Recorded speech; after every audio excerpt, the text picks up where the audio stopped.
bring in Congresswoman Jackie Speier, who is a Democrat from California and a member of the House Armed Services Committee. Congresswoman, good morning. Good morning, Chris. I'm sure Congratulations to you, by the way, on your new position. Oh, thank you very much.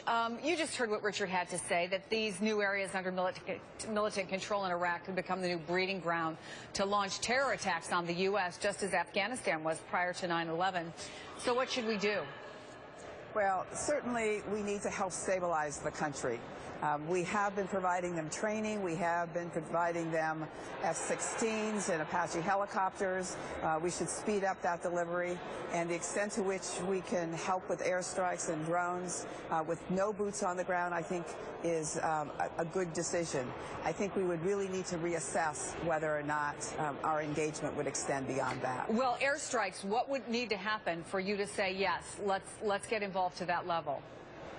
Well, I think what we need to hear is tactically how it would be done and how effective it would be, and would we be using drones?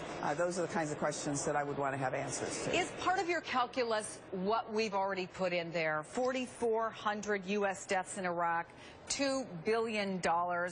Do we need to, almost $2 trillion. $2 trillion. Do we need to do something to preserve those hard-fought gains? Well, there's certainly that consideration. And beyond that, I mean, lives were lost, and lives were lost in part to try and secure Iraq as a stable nation. So restoring stability there, I think, is in our country's best interest. But we have to be circumspect and certainly careful about how we do engage.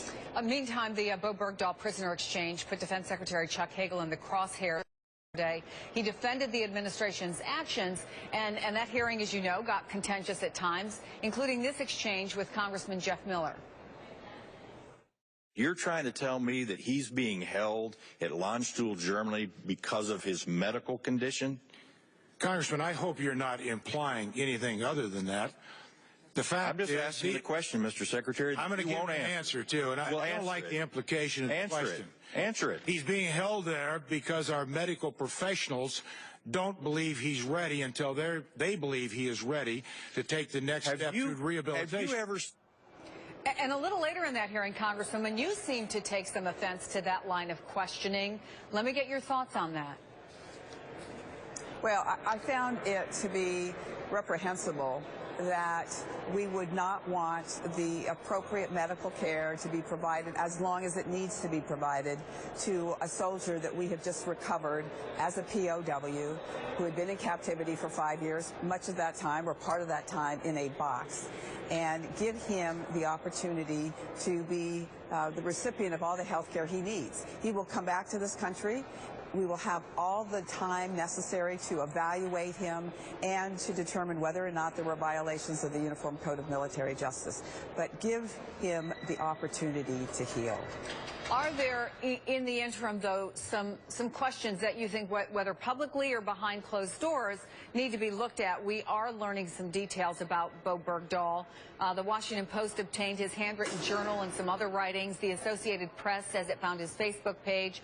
Both of them, I think, show a young man who wrote about a struggle to maintain a kind of mental equilibrium. Clearly, what was going on in his life and going on at war was disturbing to him. And we also learned that before joining the Army, he was discharged from the Coast Guard, uncharacterized, but discharged from the Coast Guard, and they would not confirm whether it was related to any psychological reasons. Did these details bring up any larger issues for you, if nothing else, about recruiting someone who left the Coast Guard and then went into the Army in a war zone?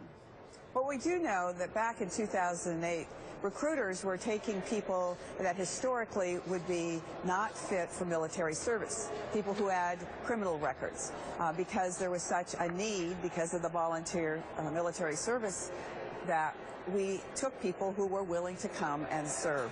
So there is that population within the military that probably would not be sought today to serve. Now, separate from this, did Bowe Bergdahl suffer from PTSD. In captivity, certainly he's had many challenges that are psychological. I'm not a psychiatrist. I don't think Jeff Miller is. I think we should leave that to the professionals. And let me ask you finally, because these new questions are being raised about a perceived threat from al-Qaeda related to what's going on in Iraq. You also had at that hearing concerns raised about these 5 Taliban detainees who were released and whether they pose any kind of threat to Americans abroad. What is your take on this exchange, and do you feel that the level of threat has been mitigated to a sufficient degree? Well, I did ask Secretary Hagel a question about how are we tracking them in Qatar, and he said that he really needed to talk about that in a classified setting. We haven't had that briefing yet. But I do think that we have to make sure that we keep our eyeballs on them all the time. We did get a CIA assessment that provided the administration with the confidence that they were not a threat to the homeland. Now, I'd like to hear more about that in a classified setting. Congresswoman, it's great to have you on the program. Thank you so much for coming on. My pleasure. And